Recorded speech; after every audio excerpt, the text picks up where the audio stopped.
Mom always packed our lunch when we were in grade school.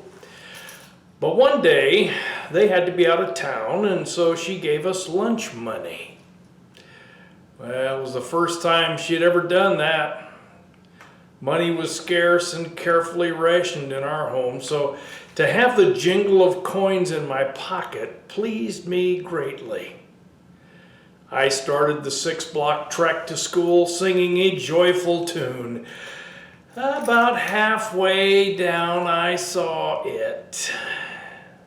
The corner grocery store.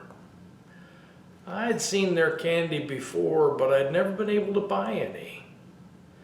Then I heard the jingle in my pocket. The next thing I knew, that my pocket had no longer jingled, but it was full. There was no trick or treat time in our little town, so to have more than one piece of candy, well, it just didn't happen. Until today.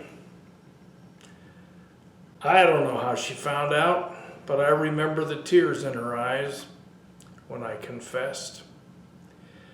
They were not tears of disappointment in me. They were tears of regret that she had deprived us of this little pleasure, having to use my lunch money for a treat. Mom always made sure we had enough to eat on the sparse food budget she had to work with, but treats were rare indeed. Seeing her pain was far greater a deterrent than any other punishment she could have meted out. This is the kind of pain I see in Jesus when he spoke these words. Jerusalem, Jerusalem, you who kill the prophets and stone those sent to you. How often would I have longed to gather your children together as a hen gathers her chicks under her wings, but you were not willing. Look, your house is left to you desolate. It's Matthew 23, verses 37 through 38. We hear a lot about justice in our world. One thing I've noticed about justice is that it's harsh and exacting. And it's rarely meted out with a loving spirit. I'm so glad we do not serve a God of justice. If God were just, every one of us would be a smoldering pile of ash, since we've all earned God's anger. Instead, our God is merciful. And he desires his children to act as he does. Jesus said, "Blessed are the merciful, for they will be shown mercy." That's Matthew chapter 5, verse 7. Then again, Jesus says, "Love your enemies, do good to them, and lend to them without expecting to get anything back.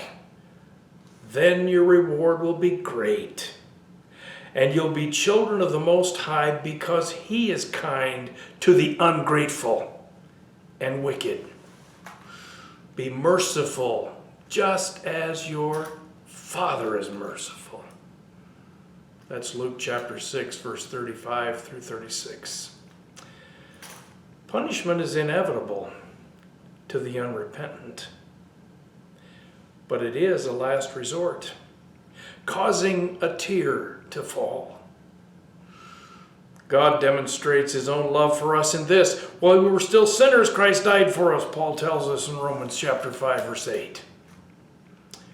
He's shown you, O mortal, what is good. And what does the Lord require of you? To act justly, to love mercy, and to walk humbly with your God. Micah 6:8. So discover the joy of mercy as this day unfolds in you. Bye-bye.